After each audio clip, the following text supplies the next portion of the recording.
Welcome back to our discussion, Keeping Teams Together While Working Far Apart, sponsored by Thundercat Technology and Riverbed here on Federal News Network. My guests today are Peter Marshall, Solutions Architect at Thundercat Technology, and Robert Schuman, Deputy Chief Technical Officer at Riverbed. I'm your moderator, Tom Temin. And before the break, we established there are two basic challenges here to keep this telework explosion going and keeping government missions delivered. One is maintaining cybersecurity with all of the VPN use and all the remote access, and the other is maintaining performance so that users don't have a terrible experience and they can keep working. So you've got to kind of attack those simultaneously, the maintenance of cyber and the optimization of performance. Peter, we'll start with you. What are the steps to doing that? Thanks.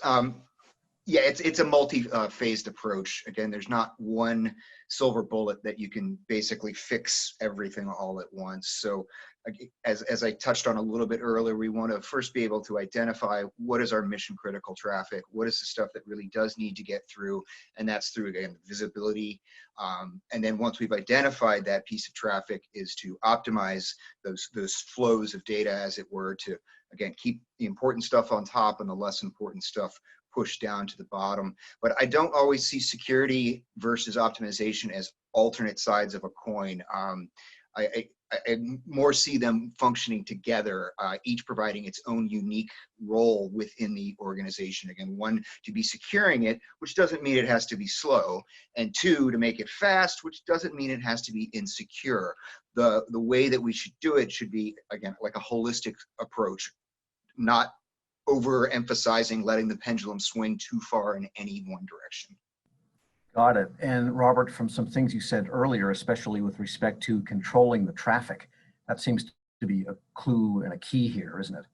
Yeah, so one of the main things is obviously to have visibility, right? The primary mechanisms you can use are really going to be flow, so net flow coming off of the devices in your network, as well as packets, right? So those are the two sources of information. Taking that data, identifying what are the key applications, making sure that you're controlling them, right? And then when you're looking at the end user experience, don't make decisions about, well, I'm just going to turn split tunneling on or degrade my security posture because I want to improve user experience. There's other choices that are there, specifically doing things like QoS, maybe adjusting your network topology within some of your infrastructure because it may not be in the best situation to support a very large user load. And then, another piece is to actually go through and you can deploy different technology to the endpoint. So one of the things that we have is a client accelerator that does byte level deduplication of the data that is sent by the client over the VPN to the data center. So this basically removes redundant data that people would be accessing. So, there's a lot of different approaches that you can take. The main thing is, you need to keep the VPN moving as smoothly as possible. That deduping idea of, especially in the federal setting, when you've got all these documents going back and forth. I mean, this is what federal agencies do very often, is handle large documents.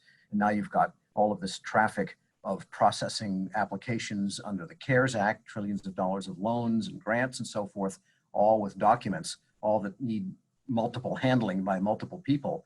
I would think that deduplication and just transmitting changes instead of haul documents back and forth, that seems like really key to keeping your traffic under control, getting the most out of your networks and VPNs. Yeah, that's basically what Riverbed's entire business is built on, is removing redundant data from networks and applications. And so as an example, let's say that you have to take a document down, it's 10 megs and you want to make a small edit to it.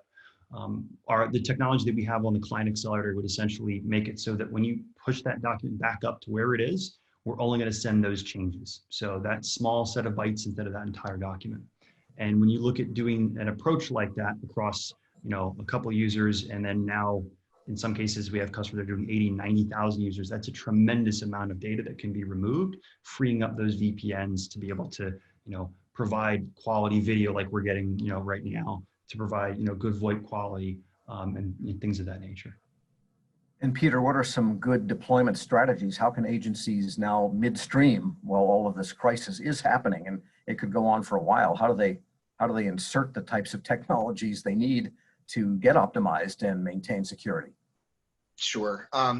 I found most of my customers currently have some sort of software distribution model for things like patching of their various endpoint devices, for distribution of software to those end users and stuff.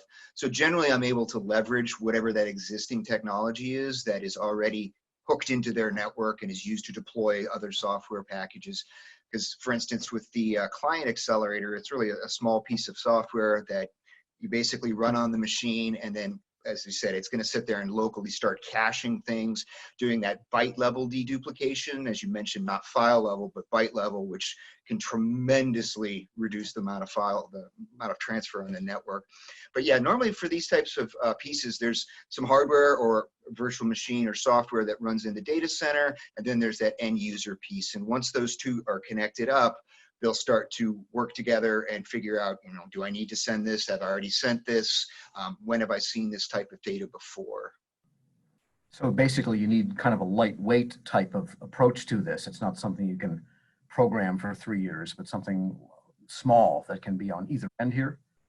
Yeah, yes. Well, it's going to be on both ends, but the data center side is very relatively straightforward to set up. I mean, I've done it in a couple hours, that type of thing, depending on how large your deployment it is. So it's not something that would normally take tremendous amounts of time. I mean, if I had a customer tell me today they wanted it by Friday, I could probably have at least a good working concept up and running for them. And of course, our bigger theme here is not so much technology, but actually keeping teams together while working apart. And Robert, what are some of the results you've seen in terms of work being done and customer, client, constituent, federal employee satisfaction? Yeah, so the biggest thing is now we're not having face-to-face communication with people, right? So we're not in the office anymore, and we're inside our organization.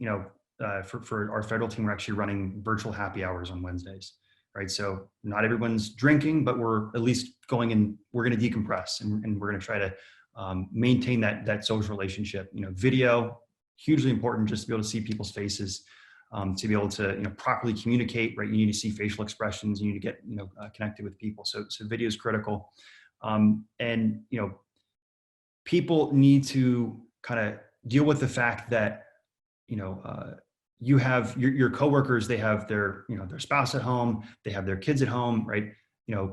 People are going to have things going on in their life that they're going to have to attend to. So, have a little bit more flexibility, and demand a little bit more flexibility as well, because this is a bit of an odd situation for us all to be in.